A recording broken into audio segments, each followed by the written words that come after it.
Okay, good morning students. हम लोगों ने लास्ट क्लास में कम्युनिकेशन के बारे में पढ़ा था, जिसमें हमने कई सारी चीज़ें कम्युनिकेशन की कंपोनेंट्स पढ़े थे, और भी बहुत सारी चीज़ें पढ़ी थी।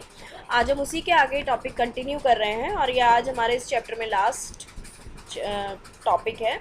आप लोग अच्छे से समझिएगा, उसके बाद हम इसकी एक्सरसाइज में सेंड करूँगी, आप लोग एक्सरसाइज करिएगा। अब हम ये इसमें लास्ट टॉपिक क्या है, रिमूविंग कम्युनिकेशन बैरियर्स। बैरियर्स आप समझते हैं, बैरियर्स मतलब हो गया रुकावटें। बैरियर्स हो गए रुकावटें। लाइक हम जब कम्युनिकेट करते हैं किसी के साथ और बीच में अगर हम अटकते हैं, या मतलब बैरियर्स जो हैं वो बहुत सारे होते हैं। तो क्या क्या बैरियर्स हो सकते हैं हमारे कम्युनिकेशन में, हम इनको बाद में पढ़ेंगे। पहले हम छोटा सा खुद ही एग्जांपल देखते हैं। लाइक हम कभी अटक अटक के बात करते हैं, ठीक है। कभी बहुत लोगों को आपने देखा होगा जिनकी टंग स्लिप करती है, स्टैमर करते हैं, हकलाते हैं, है ना। तो वो भी एक कम्युनिकेशन बैरियर में ही आता है। क्यों? क्योंकि उनकी जो प्रॉपर जो मैसेज होता है वो क्लियर नहीं होता, ठीक है। हालांकि हम समझ लेते हैं, अगर हम उस पर्सन के साथ कंटिन्यू मिलते रहें तो हम उसकी लैंग्वेज समझने लगेंगे, बट स्टिल जो उसकी स्टैमरिंग है वो हम बैरियर में ही काउंट करेंगे, वो बैरियर ही होती है, कम्युनिकेशन बैरियर। दूसरी चीज़ हम देख सकते हैं, कभी मोबाइल पे बात करते हैं तो आपने देखा होगा वॉइस क्लियर नहीं होती है, तो नेटवर्क प्रॉब्लम हो सकती है। उसमें उसमें नॉइज़ भी आ सकती है, कभी सेंडर की तरफ से या कभी रिसीवर की तरफ से इतना ज़्यादा नॉइज़ पॉल्यूशन होता है, तो वो भी एक बैरियर होती है। क्यों? क्योंकि उसमें भी हम जो अपना मैसेज या अपनी इन्फॉर्मेशन या अपने व्यूज़ थॉट्स जो भी हम शेयर करना चाहते हैं, वो क्लियर हमारा मैसेज नहीं पहुंच पाता। ऑलराइट, तो हम लोग वन बाय वन यहाँ पे स्टडी करते हैं। Barriers to effective communication that exist within each of the stage of the communication processes are. हमने जब कम्युनिकेशन प्रोसेस पढ़ा था तो उसमें बहुत सारी स्टेजेस पढ़ी थी, 6-7 स्टेजेस पढ़ी थी। तो उन्हीं स्टेजेस में हर स्टेज पर कोई ना कोई बैरियर ज़रूर होता है। तो हम वो सारे बैरियर्स आज पढ़ेंगे जो कि इफ़ेक्टिव कम्युनिकेशन में आ जाते हैं, या फिर हमें प्रॉपर कम्युनिकेट हम नहीं कर पाते उन बैरियर्स की वजह से। पहला है लिंग्विस्टिक। लिंग्विस्टिक मतलब लैंग्वेज। लिंग्विस्टिक का मतलब ही क्या होता है? Language. linguistic barrier, language barrier, ठीक है। linguistic means language. The struggle is understanding unfamiliar accents in the language due to difference in culture in one of the main barrier and is one of the main barriers that limit effective communication. देखो, कभी कभी क्या होता है कि हम किसी ऐसे पर्सन से बात कर रहे होते हैं जिसका कल्चर अलग है, मतलब कि उनकी जो लैंग्वेज है वो किसी और स्टेट से बिलोंग करते हैं या कहीं बाहर से बिलोंग करते हैं, तो उनकी जो लैंग्वेज है वो हमें क्लियर नहीं होती, हम उनकी लैंग्वेज ही नहीं समझ पाते। लाइक तमिल है तो हम नहीं समझ पाएंगे, हम संस्कृत पढ़ने में हमें कितनी प्रॉब्लम होती है, हम संस्कृत ही नहीं समझ पाते, है ना। तो यही क्या होते हैं लैंग्वेज बैरियर, कि जब भी हम किसी के साथ बात करते हैं, हम आपस में देखें कि कभी हम लोग जब इंग्लिश में बात करते हैं तो प्रॉपर समझ नहीं आता, तो वो क्या है? Linguistic barrier. वहाँ क्यों? क्योंकि हम लैंग्वेज, वहाँ पे बैरियर है। हम लैंग्वेज की वजह से, अगर हम अपनी मदर टंग में बात करेंगे, मदर टंग यानी कि जो हम जहाँ हम रहते हैं वहाँ की जो भाषा है उसको हम कहते हैं मदर टंग। एक हमारी मदर टंग है हिंदी। अगर हम हिंदी में बात करेंगे तो हमें वो बात, जो मैसेज है वो क्लियर समझ आएगा। बट अगर हम उसी मैसेज को नेटिव लैंग्वेज मतलब आसपास वाले जो देश हैं हमारे, वहाँ की लैंग्वेज, या हम किसी और लैंग्वेज में बात करें तो हमें वो चीज़ क्लियर नहीं होगी। तो यहाँ मैसेज कन्वे करने में कौन सा बैरियर आ रहा है? लैंग्वेज, ठीक है। क्या बैरियर है यहाँ मैसेज कन्वे करने में? Language. Second one is physical barrier. They are the most evident barriers and easily removable effective communication. They include the like noise, closed doors, faulty equipments used for communication, closed cabins, etc. Physical barriers में हम network बोल सकते हैं। Like हम कहीं बंद कमरे में बैठे हैं, बेसमेंट में बैठे हैं, तो हमें जो मैसेज सेंडर जो हमें मैसेज सेंड कर रहा है वो हमें क्लियर वॉइस नहीं है। सपोज़ करो कि हमारा जो डिवाइस है जिससे हम बात कर रहे हैं, जिससे हम सिस्टम है हमारा, या हमारे पास मोबाइल फ़ोन है, तो ये चीज़ें अगर ख़राब हैं तो भी हमारा जो कम्युनिकेशन है वो इफ़ेक्टिव नहीं होगा। ठीक, नेक्स्ट पढ़ते हैं। Third one is cultural barriers. Cultural barriers, cultural barriers में like international films, they have people from several parts of the world. Thus religion, food, drink, dress code and the general behavior may be different from one culture to another. Like culture में हमारी culture जो है वो बिल्कुल ही different होते हैं अलग अलग रिलीजन के। लाइक मुस्लिम रिलीजन में आप देखेंगे अलग सारे कल्चर होते हैं, क्रिश्चियन रिलीजन में अलग होते हैं, हम इंडियंस, हम हिंदू जो होते हैं इनके हमारे जो कल्चर हैं वो बिल्कुल अलग होते हैं। तो एक कल्चर के डिफरेंस की वजह से भी एक बैरियर जो है क्रिएट हो जाता है आपस में, क्योंकि उनकी लैंग्वेज में या उनके रहन सहन, पहनना ओढ़ना, खाना पीना, ये सारी चीज़ें अलग होती हैं हमारे उनसे।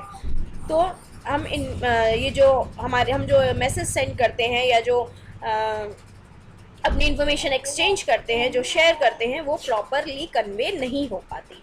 ठीक, तो थर्ड बैरियर क्या था? Cultural barrier. फर्स्ट हमने पढ़ा linguistic barrier, second one is physical barrier and third one is cultural barrier. All right, now fourth one is organizational structure barrier. Organizational structure barrier क्या है? Every organization follow its hierarchy and the method of communication for effective communication. It mostly arises because of misinformation or inappropriate transparency available to the employees. Like होता क्या है? hierarchy का मतलब है कि हम सबसे HR डिपार्टमेंट में जाएं और या उससे पहले ओनर में जाएं। ओनर कोई बात है वो हम चलो हम अपने स्कूल का एक एग्जांपल लेते हैं। हमारे जो स्कूल के ओनर हैं वो कोई बात है, कोई भी इंफॉर्मेशन या कोई मैसेज कन्वे करना चाहते हैं, तो उन्होंने पहले हमारे यहाँ पे सपोज करो रंजीत सर ने पहले मल्होत्रा सर को कन्वे किया कोई मैसेज, फिर सर ने मैम को किया, सहाय मैम को किया, प्रिंसिपल तक आया, उसके प्रिंसिपल ने वाइस प्रिंसिपल को किया, वाइस प्रिंसिपल के बाद वो वाइस प्रिंसिपल ने कहाँ कन्वे किया? सारे स्टाफ मेंबर्स में कन्वे किया, फिर उसके बाद सारे स्टाफ मेंबर्स ने अपने स्टूडेंट्स को कन्वे किया, स्टूडेंट्स को कन्वे करने के बाद उन्होंने अपने पेरेंट्स को कन्वे किया। तो समझ रहे हैं इस तरह से हायरार्की, यानी कि वन बाय वन इस तरह से हमारा जो मैसेज है, जो इन्फॉर्मेशन है। अब अगर यहीं पे कोई प्रॉब्लम क्रिएट हो जाए, लाइक मैम ने हम कहें कि कोई भी जो हायर अथॉरिटी है उन्होंने ही मैसेज प्रॉपर नहीं दिया, ठीक है, तो स्टूडेंट तक भी वो प्रॉपर नहीं पहुंचेगा, कहीं कुछ गलत सुन लिया या कोई वर्ड मिस हो गया, तो ये जो इन्फॉर्मेशन की मिसिंग हो जाएगी, ये क्या होंगे? Organisational structure barrier. समझ आ गया? ये भी एक रुकावटें हैं जिस वजह से हमारा जो मैसेज है, हमारा जो इन्फॉर्मेशन है वो प्रॉपरली कन्वे नहीं हो पाता, तो ये भी एक बैरियर है। Alright, next one is technological barrier. Technological barrier में हम टेक्नोलॉजी से रिलेटेड कोई भी बैरियर हो सकता है। लाइक हमारे पास अब सपोज करो हम लोग जो हैं व्हाट्सएप पर अपनी क्लासेस कर रहे हैं और किसी के पास फ़ोन नहीं है, ऐसा वाला एंड्रॉयड फ़ोन नहीं है जिसमें कि वो व्हाट्सएप यूज़ कर सकें, तो ये एक टेक्नोलॉजिकल बैरियर हो गया कि टेक्नोलॉजी की वजह से हम जो मैसेज सेंड कर रहे हैं वो वहाँ तक सेंड नहीं हो पा रहा। ऑलराइट, तो टेक्नोलॉजी की वजह से टेक्नोलॉजी यहाँ पे क्या शो कर रहा है? एक बैरियर, एक रुकावट, जो कि मैसेज कन्वे नहीं कर पा रहे हैं हम। ठीक, sixth one is psychological barriers.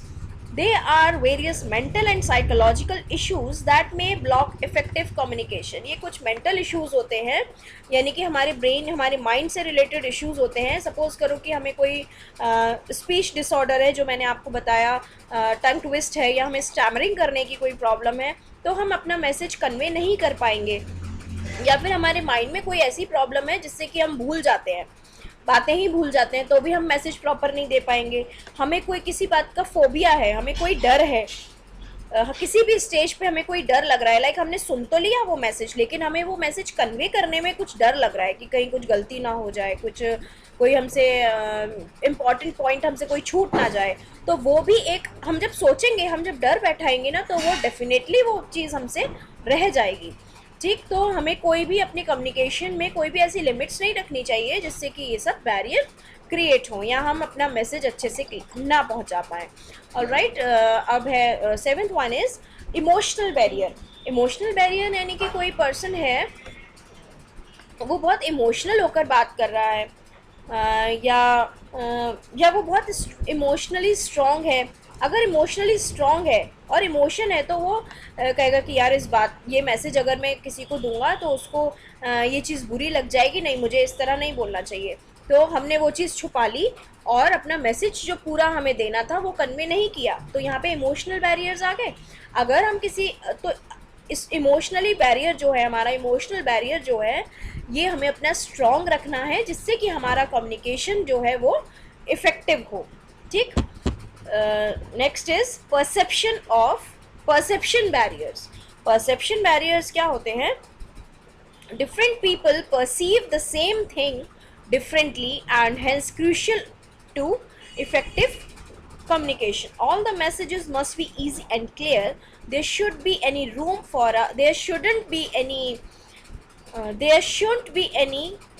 for a diversified interpretation.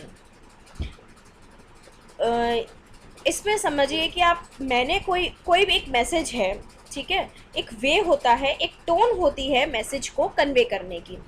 कोई मैसेज है जो मैंने आपको बहुत पोलाइट वे में बता दिया, ठीक, और वही मैसेज मैंने आपको बहुत ज़्यादा रफ़ एंड टफ होकर बता दिया या बहुत रफ टफ लैंग्वेज के साथ या बहुत अपनी